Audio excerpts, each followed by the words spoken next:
Ô, Saravalli, vou pegar de surpresa, né? Eu queria ouvir um pouco da sua percepção sobre o case do dia, né? A notícia do dia, essa estreia da Automob e uma movimentação forte aí, mais do que triplicando, né, de valor em poucos minutos, desde o leilão, desde a abertura oficial aí de negociações na B3 da Automob. Queria ouvir um pouquinho, né? O que você ouviu, o que você viu, o que você percebe a respeito dessa companhia? Muito bom dia. A gente começa com a semana e com os investidores procurando oportunidades e principalmente novidades, né, dentro de todo esse cenário de muita volatilidade. E quando vem algum assunto corporativo, o investidor corre lá para ver se consegue gerar algum alfa, né? Tem sido com algumas ações, não só aquelas ações mais líquidas, mas também mid, small caps. E o investidor, de fato, procurando essa resposta, né? Será que vale mais? E acho que a grande discussão no mundo corporativo é justamente isso.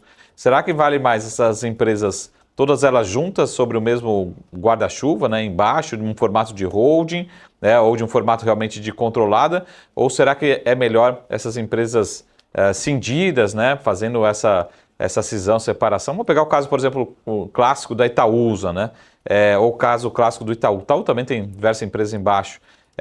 Então, a grande discussão é justamente essa. Acho que são dois pontos, no caso da Simpar e das empresas do grupo como um todo, aqui, como a gente está vendo aqui da Automob especificamente.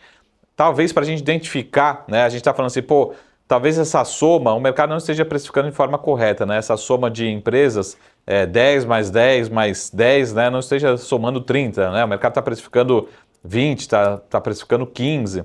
É um pouco dessa leitura. Então vamos separar, né, mostrar para o mercado que de fato precisa somar pelo menos 30, né? Ou seja, a gente chama, né, a soma dos ativos vale muito mais do que está na bolsa. Então, de novo, a Simpar ou empresas do grupo Simpar não é o único caso, não são o único caso.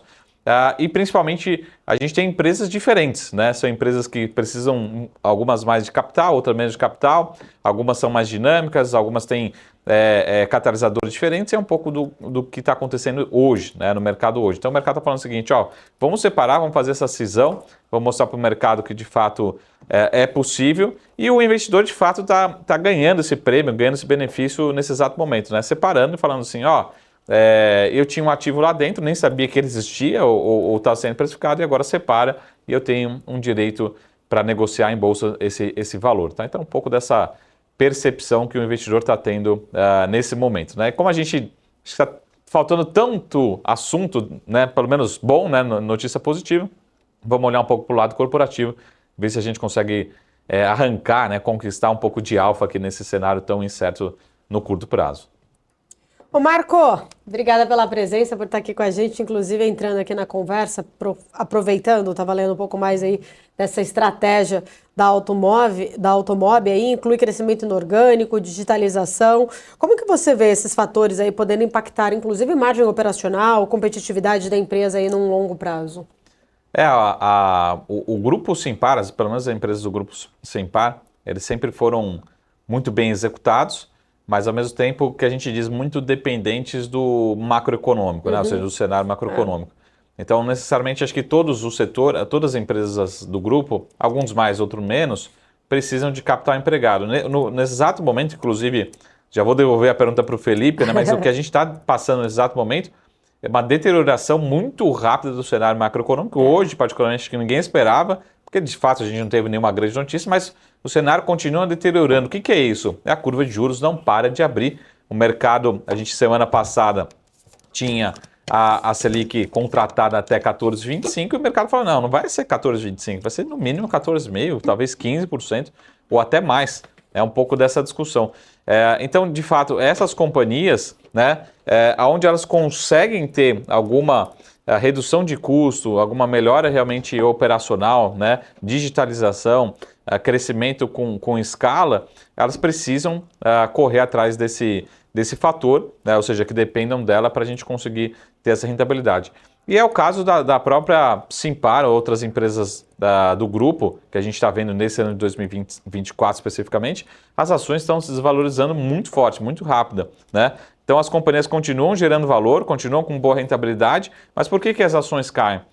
Por vários motivos, mas porque esse spread que a gente chama desse retorno sobre o capital ROIC em relação ao custo de dívida está cada vez menor, né? Não é que talvez as empresas do grupo, como a Paula falou, elas estão melhorando a sua rentabilidade, estão buscando eficiência, estão expandindo o retorno sobre o capital. Só que o custo de dívida está cada vez maior, ou seja, esse spread desse ganho, né, está cada vez menor, né, por conta desse aumento de custo de capital. Então as companhias têm feito muito, né, procurado muita rentabilidade, mas esse spread, né, de rentabilidade está cada vez menor. E é um pouco do que a companhia quer mostrar hoje com essa cisão, hoje especificamente em bolsa, né? Vamos ver se o mercado continua animado, mas é um pouco dessa separação, né? A gente precisa mostrar para o mercado que esses ativos separados, né, valem mais do que está sendo precificado em bolsa, né? Então é um pouco dessa discussão. E parabéns pela cisão, parabéns para os acionistas também que conseguiram participar,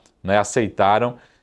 Não é uma decisão fácil, né? Tem outras companhias tentando fazer esse movimento e a aceitação tem sido positiva, né? Acho que até brincadeiras à parte, né, Felipe? Acho que a forma de termos novos IPOs aqui sem necessariamente ter um IPO, né? Ou seja, temos uma nova empresa listada, mas não necessariamente foi um IPO tradicional, clássico, como a gente sabe, de uma oferta de ações, né?